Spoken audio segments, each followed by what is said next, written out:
आज की प्रमुख खबर पूर्वांचल ग्रामीण विकास संस्थान की ओर से ग्राम सभा जैनपुर में भारतीय संविधान दिवस बड़े उत्साह के साथ मनाया गया। 26 नवंबर को दलित समुदाय के बीच आयोजित इस कार्यक्रम में मेंटर उषा जी, फॉलो अजय कुमार, खुशहाली बंधुता मंच के सदस्य तथा स्थानीय समाज सेवी महिलाएं, पुरुष और बच्चे बड़ी संख्या में मौजूद रहे। कार्यक्रम की शुरुआत फैलो अजय कुमार ने की। सबसे पहले डॉक्टर भीमराव अंबेडकर की प्रतिमा पर पुष्पांजलि अर्पित की गई। इसके बाद सभी लोगों ने मिलकर भारतीय संविधान की उद्देशिका का सामूहिक रूप से वाचन भी किया। इस अवसर पर मेंटर उषा जी ने भारतीय संविधान 6 मौलिक अधिकारों, जेंडर भेदभाव, लैंगिक असमानता और छुआछूत जैसे महत्वपूर्ण मुद्दों पर चर्चा की। उन्होंने लोगों को उनके अधिकारों के प्रति जागरूक करने की बात भी कही। कार्यक्रम में उपस्थित समाज सेवी रामानंद बौद्ध ने डॉक्टर भीमराव अंबेडकर जी के विचारों पर प्रकाश डालते हुए संविधान की महत्ता से अवगत भी कराया। इस आयोजन में छोटेलाल, जगदीश गौतम, नंदलाल राजभर, संतराम, माया रंजन, चमेली, बदमा देवी, सुमन, कलावती, कुसुम, त्रिभुवन, राम जन्म, राम सकल, शुभ, मुकेश, रेखा, सुमाली, उदयभान, सुंदरी सहित ग्राम पंचायत के अनेक लोग उपस्थित रहे। पूरे कार्यक्रम के दौरान समुदाय ने अपने हक और अधिकारों को समझते हुए संविधान दिवस को सम्मान और उत्साह के साथ मनाया। कैमरामैन के साथ जेडी सिंह की खास रिपोर्ट। में भूटान से चलकर आई हुई है उषा मैम जी, प्यार से सब लोग उषा दीदी कहते हैं हम लोग। भारत को एक संपूर्ण प्रभुत्व संपन्न समाजवादी पंथ निरपेक्ष लोकतंत्रात्मक गणराज्य बनाने के लिए तथा उसके समस्त नागरिकों को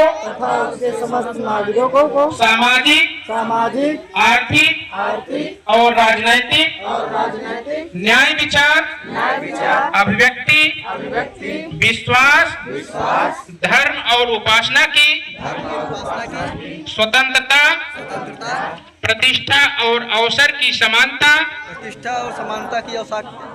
प्राप्त कराने के लिए तथा उन सब में व्यक्ति की गरिमा और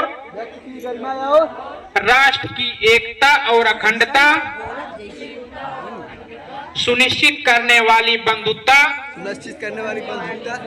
बढ़ाने के लिए दृढ़ संकल्प होकर अपनी इस संविधान सभा में आज दिनांक 26 नवंबर 1949 ईस्वी में मार्गशीर्ष सप्तमी संवत 2006 विक्रमी एकाधिक एवं संविधान की एकीकृत अधिनियमित और आत्मार्पित करते हैं।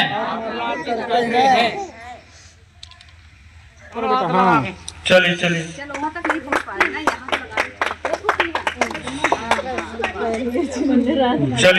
चलो बेटा।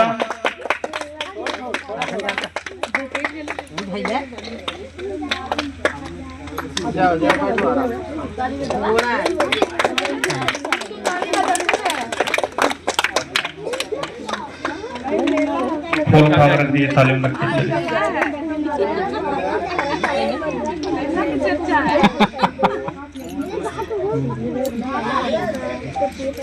आ जाइए, सभी लोग आ जाइए भाई बच्चे। चलिए, माता जी आ गई। चलिए थोड़ा बेटा, थोड़ा। हाँ, चलिए बस।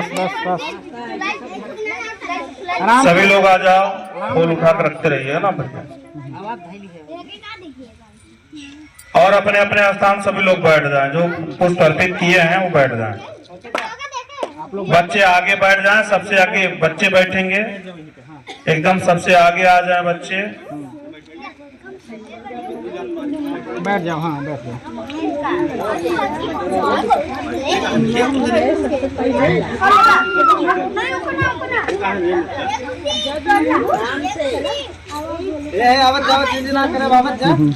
चलिए आइए।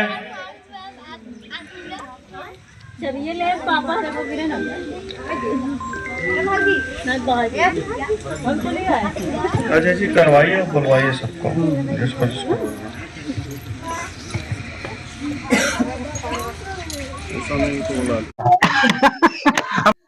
आज संविधान दिवस मनाया गया है, तो इसके बारे में थोड़ा सा जानकारी दीजिए। पहले अपने परिचय दीजिए। मैं रामानंद बौद्ध मोक्ष कल्याण संस्थान का प्रदेश संयोजक हूं और आज यहाँ जैनपुर की धरती पर पहली बार माननीय अजय साहब के माध्यम से संविधान दिवस मनाया गया। और संविधान दिवस ये डॉक्टर B.R. अम्बेडकर साहब आज के दिन ही 1949 को संविधान सभा के लोगों ने संविधान को अंगीकृत किया था और 26 जनवरी 1950 को पूर्ण रूप से भारत में लागू हुआ। आज के दिन हम समस्त ओबीसी, SC, ST, माइनॉरिटी के साथ साथ देश में रहने वाले सभी लोगों को बड़े पैमाने पर संविधान दिवस मनाना चाहिए और बाबा साहब के प्रतिमा के सामने संविधान को रख करके आज एक धर्म ये मान लिया जाए, एक बहुत बड़ा त्योहार आज मेरा है। संविधान दिवस एक बहुत बड़ा त्योहार है। जिस संविधान से देश चल रहा है उस संविधान को आज अंगीकृत किया गया था। लेकिन दुर्भाग्य है कि इस देश में भारतीय जनता पार्टी की सरकार है, जितने बड़े पैमाने पर तमाम त्योहार और तमाम छुट्टियां करती है, आज के दिन जो जिस किताब से देश चल रहा है वह किताब आज हमने अंगीकृत किया था, उस किताब को आज अपनाया था। इस अवसर पर सरकारी कोई योजना नहीं चल रही है, सरकार की तरफ से कोई ध्यान नहीं दिया जा रहा है, जबकि तमाम तरह के रामचरितमानस पढ़ाने के लिए मंदिरों और विद्यालय में आदेश जारी किया जाता था। मंदिरों पे जाकर के मास्टर लोग रामचरितमानस का पाठ कराएंगे, लेकिन आज पवित्र पुस्तक जिससे देश चल रहा है, जिससे तमाम प्रधानमंत्री बन रहे हैं, तमाम मुख्यमंत्री बन रहे हैं, तमाम मंत्री बन रहे हैं और उसकी शपथ लेते हैं। और आज के दिन ही भारत को ये मिला था, ये किताब मिली थी, बाबा साहब ने दिया था। उस किताब को सरकारी तौर पर कोई कार्यक्रम नहीं चल पड़ा। इस तरह भारत का दुर्भाग्य, बहुत बड़ा दुर्भाग्य है। इसलिए हम संविधान को मानने वाले लोग गांव-गांव संविधान दिवस मनाने का कार्यक्रम करें। अच्छा बताइए, गांव में भी अभी मतलब छोटे छोटे गांव में जो पिछड़े वर्ग के जो लोग हैं, अभी मतलब उन लोग में जागरूकता नहीं आ पा रही है, वो लोग संविधान के नहीं समझ पा रहे हैं। इसके बारे में आप क्या कहना चाह रहे हैं? देखिए, इसके बारे में हमारे जो सोशल वर्कर हैं वो जा करके बता रहे हैं, लेकिन सरकार की तरफ से कोई योजना नहीं चलाई जा रही है। इसकी सरकार की जिम्मेदारी होती है कि जिस किताब से देश चल रहा है और उस देश में रहने वाले हर नागरिक के कानों तक सरकार की कोई ऐसी योजना चला करके संविधान दिवस और संविधान के बारे में बताया जाना चाहिए। लेकिन भारत का दुर्भाग्य है कि गूंगी बहरी सरकार, जो गांजा पीकर बैठी हुई सरकार है, ये पता ही नहीं संविधान दिवस किस दिन है, तो हमारी जनता को क्या बताएंगे। ज्यादातर देखा जा रहा है जो डॉक्टर भीमराव अम्बेडकर की सोच थी, मतलब हर गरीब के बच्चे पढ़ें, लेकिन अभी जो मतलब पिछड़े वर्ग हैं, जो गरीब हैं, वो अब शिक्षा पर ध्यान नहीं देना चाह रहे हैं, अपने बच्चों को पढ़ा नहीं रहे। इसके बारे में क्या कहना चाह रहे हैं? देखिए, डॉक्टर B.R. अम्बेडकर के समय में बाबा साहब को विद्यालय के बाहर पढ़ने के लिए मजबूर किया गया, पानी पीने नहीं दिया गया, तो बाबा साहब ने उस सारी मजबूरी को देखते हुए कि उन्होंने कहा कि मैं तो ये झेल ले रहा हूं, लेकिन हमारे बच्चे इस चीज को न झेल पाए, हमारे आने वाली पीढ़ी इस चीज को न झेल पाए, तो भारतीय संविधान में पूर्ण रूप से मुझे अधिकार दिया और पढ़ने का अधिकार दिया, बराबरी का अधिकार दिया। लेकिन जब ये केवट चमार धोबी धरक्यार मातंग महार हमारे जैसा ये बढ़िया कुर्ता पहन करके चलेगा, ये केवट चमार धोबी धरक्यार मातंग महार चलेगा, तो बहुत सारे मनवादियों को अच्छा नहीं लगता है कि बाबा साहब का अधिकार। इसलिए लगातार शिक्षा पर कुहाराघात कर रहे हैं कि ओबीसी, SC, ST और माइनॉरिटी अर्थात अंबेडकर साहब को मानने वाली औलादें पढ़ने से वंचित हो जाएं और संविधान भी न पढ़ पाए। इस तरह के तमाम कार्यक्रम चलाए जा रहे हैं, लेकिन हम सामाजिक लोग बाबा साहब की विचारधारा को गांव-गांव पहुंचा रहे हैं। लेकिन गरीबों को तो भी सुधरना पड़ेगा, अपने बच्चों को जागरूक करना पड़ेगा, उनको भी मतलब आगे आना पड़ेगा उनकी सोच के लिए। बीमारी अगर लंबी है तो इलाज लंबा चलता है। जैसे टाइफाइड है, मलेरिया हो गया है, तो 21 दिन इलाज चलता है, और सीजनली बुखार है तो 1-2 दिन में ठीक हो जाता है, पेचिस पड़ता है तो 1-2 दिन में ठीक हो जाता है। ये जो हमारी बीमारी है, ये बहुत लंबी बीमारी है। बाबा साहब ने बहुत मेहनत किया और लगातार मेहनत जारी है। ये बीमारी काफी लंबे समय से चल रही है और धीरे धीरे सुधरेगी। रुको। आज जो ये संविधान दिवस मनाया गया है, इस संविधान दिवस के बारे में तो आपने स्पीच के माध्यम से बताया भी, लेकिन आज समाज के लिए आप क्या कहना चाहेंगे?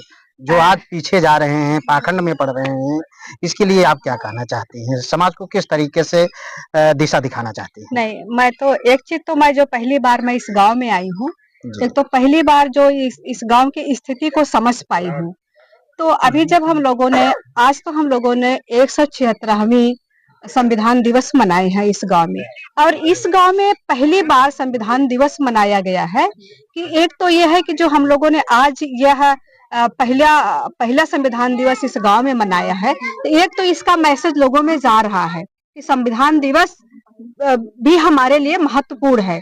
और आज जो लोगों के साथ चर्चा हुई, अभी जब उन लोगों को स्थिति को हम लोगों ने समझा कि इनको ना संविधान के बारे में पता है, ना मौलिक अधिकार के बारे में पता है, ना इसमें क्या अनुच्छेद है उसको पता है, और ना जो हमारी समस्याएं हैं वो हमारी समस्याएं किस अनुच्छेद से जुड़ रही है। मान लीजिए कि राशन का मुद्दा अगर हमारा है, तो ये राशन का मुद्दा हमारा कहाँ जुड़ रहा है? जो हमें भीख की तरह पकड़ाया जा रहा है, इसे कैसे हमें सम्मान पूर्वक मिले, सम्मान पूर्वक कैसे दिया जाए, ये सारी चीजों को समझ नहीं है। तो इसके लिए अभी हम लोगों का जो प्लान है, तो इसी तरह से अभी हम लोगों का संविधान दिवस मनाया गया, इसके बाद 6 दिसंबर पर निर्माण दिवस मनाया जाएगा, इसके बाद 3 जनवरी सावित्रीबाई फुले पर निर्माण दिवस मनाया जाएगा। हम लोग गांव-गांव में, पंचायत में, ब्लॉक स्तर पे, जिले स्तर पे छोटी-छोटी मीटिंग, बैठक करके, कार्यशाला, उनको शिक्षण प्रशिक्षण करके उनका जो जागरूकता है उनको एक जागरूक किया जाएगा, और उनकी क्षमता जो दबी हुई क्षमताओं को उसको हम लोग उभारने का काम करेंगे। यही हमारा लोगों के साथ एक संदेश है। कैसे हम इस मुहिम में, कैसे एक अभियान से हम लोग जुड़े, ताकि अपने जो हमारा हक है, जो हमारा अधिकार है, जो हमारे संविधान के द्वारा हमें दिया गया है, उसके बारे में कैसे लोग जानकार हों, उस जानकारी के साथ साथ कैसे अपने हक अधिकारों की लड़ाई वो लड़ सके, और कैसे वो सम्मान पूर्वक अपनी जिंदगी व्यतीत कर पाए।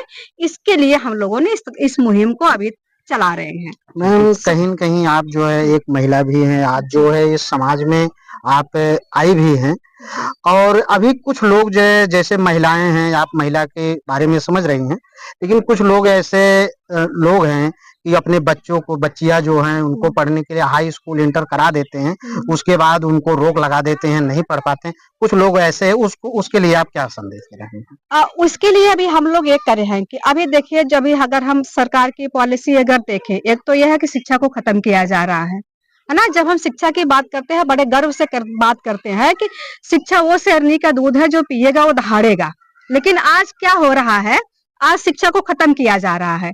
तो उसके लिए अभी हम लोगों ने बहुत सारी ऐसी व्यवस्थाएं क्या लोगों से चर्चा कर रहे हैं कि जो हमारे बच्चे, जो हमारी लड़कियां हैं, खासकर लड़कियों को हम लोग ज्यादा जोर दे रहे हैं कि जो हमारी लड़कियां नहीं पढ़ रही, एक तो हम बहुत सारे लोगों से इस चीज को चर्चा कर रहे हैं कि उन लड़कियों को पढ़ाने के लिए हमारी और सुविधा क्या हो सकती है, जैसे हम उनको और आगे, जैसे इंटर हाई स्कूल अगर छूट जा रहा है, तो उनको आगे बढ़ाने के लिए हम और क्या सपोर्ट लोगों से ले सकते हैं उसको आगे बढ़ाने के लिए। एक तो हम सपोर्ट की बात एक दूसरे से, जो जागरूक साथी हैं, जो कई संगठन ऐसे हैं जो मदद करती है शिक्षा को, लोग उससे भी बातचीत हो रही है। तो उन लोगों ने भी कुछ छोटे-छोटे वो निकालते रहते हैं कि वो अगर इस तरह की लड़की अगर पढ़ना चाहती हैं, तो उनके लिए यह राशि दी जाएगी उनको आगे बढ़ने के लिए।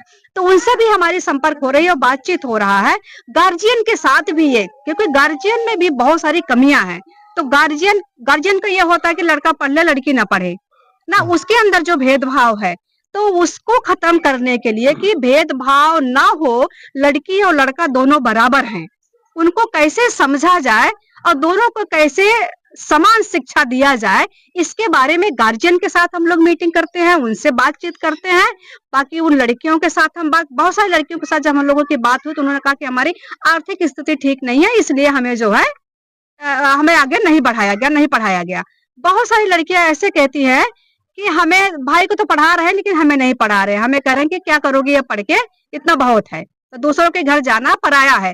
तो लड़के को अगर हम देखें कि जैसा पैदा होती है, कैसे हम उसे पराया मान लेते हैं, मानते हैं सब। अगर वो अपने पिता के घर में है तब भी वो पराया है, अगर वो जब अपने ससुराल में जाती है तब भी वो पराया है। वहां से कहते हैं पराया घर से आई है, यहाँ से कहते हैं कि पराया घर जाएगी। तो ये सारी चीजों पे, जैसे हम लोगों ने जेंडर का कार्यक्रम जब करते हैं, तो उसमें सभी से बात करते हैं कि भाई कैसे हम बराबरी की बात करें। जब हमें संविधान ने बराबर का हक दिया, तो हम सारे लोग समान कैसे हैं, इस पे बातचीत करते हैं। पर आर्थिक दिक्कतों पे हम अलग अलग लोगों से बातचीत करते हैं, ताकि उस लड़की का शिक्षा में कोई दिक्कत ना हो, उसको आगे बढ़ाया जा सके। बस यही हमारा। शुक्रिया। आज संविधान दिवस मनाया गया है, तो इसके बारे में थोड़ा सा जानकारी दीजिए। पहले अपने परिचय दीजिए। मैं रामानंद बौद्ध मोक्ष कल्याण संस्थान का प्रदेश संयोजक हूं और आज यहाँ जैनपुर की धरती पर पहली बार माननीय अजय साहब के माध्यम से संविधान दिवस मनाया गया। और संविधान दिवस ये डॉक्टर B.R. अम्बेडकर साहब आज के दिन ही 1949 को संविधान सभा के लोगों ने संविधान को अंगीकृत किया था और 26 जनवरी 1950 को पूर्ण रूप से भारत में लागू हुआ। आज के दिन हम समस्त OBC SC ST माइनॉरिटी के साथ साथ देश में रहने वाले सभी लोगों को बड़े पैमाने पर संविधान दिवस मनाना चाहिए और बाबा साहब के प्रतिमा के सामने संविधान को रख करके आज एक धर्म ये मान लिया जाए, एक बहुत बड़ा त्योहार आज मेरा है। संविधान दिवस एक बहुत बड़ा त्योहार है। जिस संविधान से देश चल रहा है उस संविधान को आज अंगीकृत किया गया था। लेकिन दुर्भाग्य है कि इस देश में भारतीय जनता पार्टी की सरकार है, जितने बड़े पैमाने पर तमाम त्योहार और तमाम छुट्टियां करती है। आज के दिन जो जिस किताब से देश चल रहा है वह किताब आज हमने अंगीकृत किया था, उस किताब को आज अपनाया था। इस अवसर पर सरकारी कोई योजना नहीं चल रही है, सरकार की तरफ से कोई ध्यान नहीं दिया जा रहा है। जबकि तमाम तरह के रामचरितमानस पढ़ाने के लिए मंदिरों और विद्यालय में आदेश जारी किया जाता था, मंदिरों पे जाकर के मास्टर लोग रामचरितमानस का पाठ कराएंगे। लेकिन आज पवित्र पुस्तक जिससे देश चल रहा है, जिससे तमाम प्रधानमंत्री बन रहे हैं, तमाम मुख्यमंत्री बन रहे हैं, तमाम मंत्री बन रहे हैं और उसकी शपथ लेते हैं। और आज के दिन ही भारत को ये मिला था, ये किताब मिली थी, बाबा साहब ने दिया था।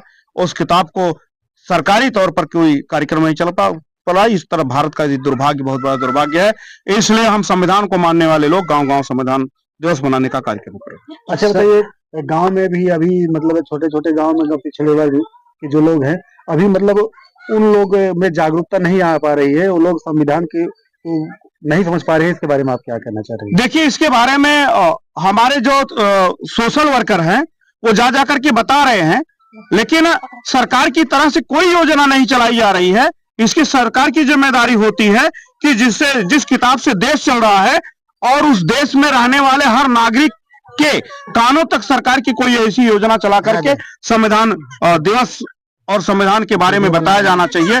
लेकिन भारत का दुर्भाग्य है कि गूंगी बहरी सरकार, जो गांजा पीकर बैठी हुई सरकार है, ये पता ही नहीं संविधान दिवस किस दिन है, तो हमारी जनता को क्या बताएंगे।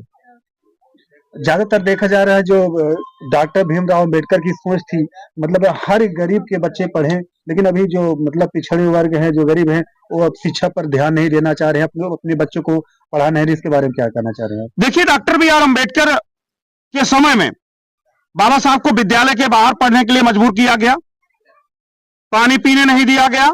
तो बाबा साहब ने उस सारी मजबूरी को देखते हुए कि उन्होंने कहा कि मैं तो ये झेल ले रहा हूं, लेकिन हमारे बच्चे इस चीज को न झेल पाए, हमारे आने वाली पीढ़ी इस चीज को न झेल पाए, तो भारतीय संविधान में पूर्ण रूप से मुझे अधिकार दिया और पढ़ने का अधिकार दिया, बराबरी का अधिकार दिया। लेकिन जब ये केवट चमार धोबी धरक्यार मातंग महार हमारे जैसा ये बढ़िया कुर्ता पहन करके चलेगा, ये केवट चमार धोबी धरक्यार मातंग महार चलेगा, तो बहुत सारे मनवादियों को अच्छा नहीं लगता है कि बाबा साहब का अधिकार। इसलिए लगातार शिक्षा पर कुहाराघात कर रहे हैं कि OBC SC ST और माइनॉरिटी अर्थात अम्बेडकर साहब को मानने वाली औलादें पढ़ने से वंचित हो जाएं और संविधान भी न पढ़ पाए। इस तरह के तमाम कार्यक्रम चलाए जा रहे हैं, लेकिन हम सामाजिक लोग बाबा साहब की विचारधारा को गांव-गांव पहुंचा रहे हैं। लेकिन गरीबों को तो भी सुधरना पड़ेगा, अपने बच्चों को जागरूक करना पड़ेगा, उनको भी मतलब आगे आना पड़ेगा उनकी सोच के लिए। बीमारी अगर लंबी है तो इलाज लंबा चलता है। जैसे टाइफाइड है, मलेरिया हो गया है, तो 21 दिन इलाज चलता है। और सीजनली बुखार है तो 1-2 दिन में ठीक हो जाता है, पेचिस पड़ता है तो 1-2 दिन में ठीक हो जाता है। ये जो हमारी बीमारी है ये बहुत लंबी बीमारी है। बाबा साहब ने बहुत मेहनत किया और लगातार मेहनत जारी है। ये बीमारी काफी लंबे समय से चल रही है और धीरे धीरे सुधरेगी। रुको, आज जो ये संविधान दिवस मनाया गया है, इस संविधान दिवस के बारे में तो आपने स्पीच के माध्यम से बताया भी, लेकिन आज समाज के लिए आप क्या कहना चाहेंगे?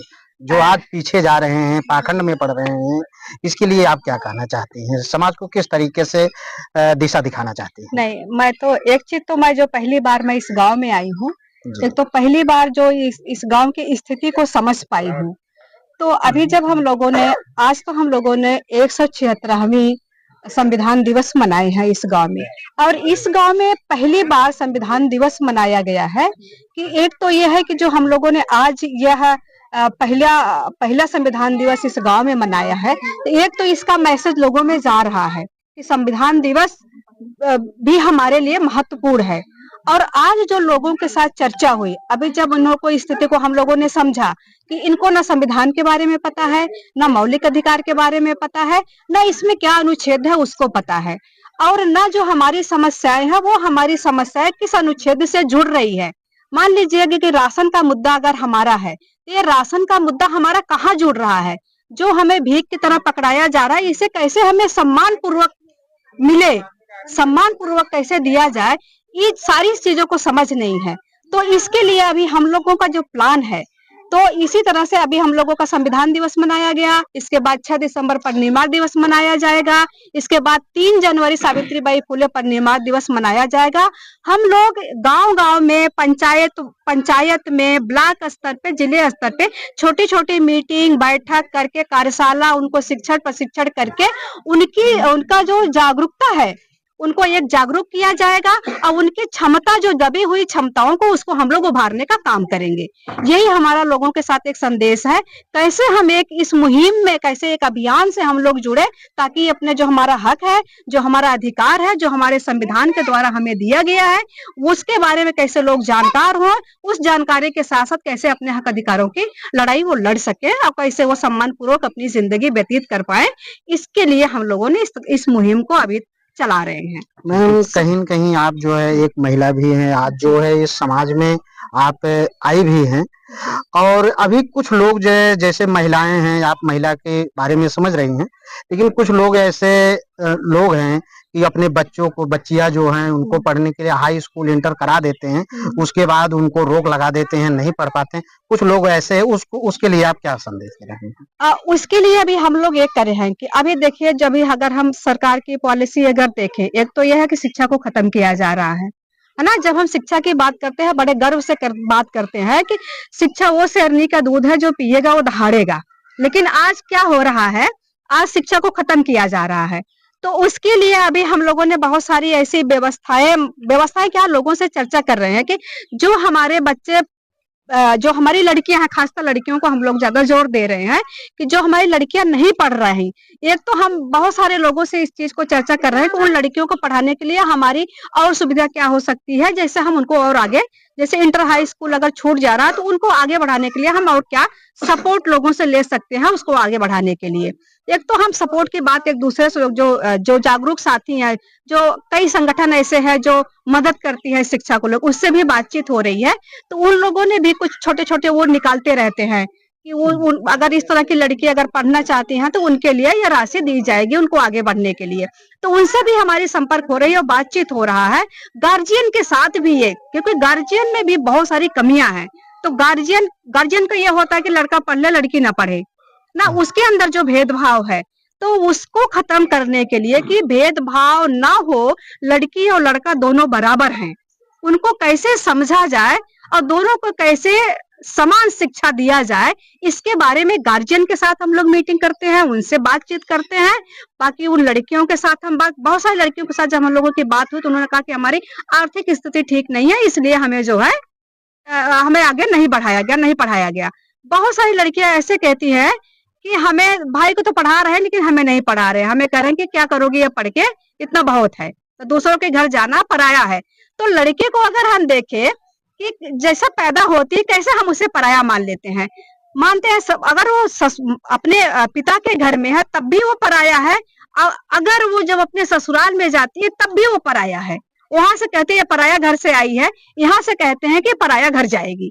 तो ये सारी चीजों पे, जैसे हम लोगों ने जेंडर का कार्यक्रम जब करते हैं तो उसमें सभी से बात करते हैं कि भाई कैसे हम बराबरी की बात करें। जब हमें संविधान ने बराबर का हक दिया तो हम सब सारे लोग समान कैसे हैं, इस पे बातचीत करते हैं। पर आर्थिक दिक्कतों पे हम अलग अलग लोगों से बातचीत करते हैं ताकि उस लड़की का शिक्षा में कोई दिक्कत ना हो, उसको आगे बढ़ाया जा सके। बस यही हमारा शुक्रिया।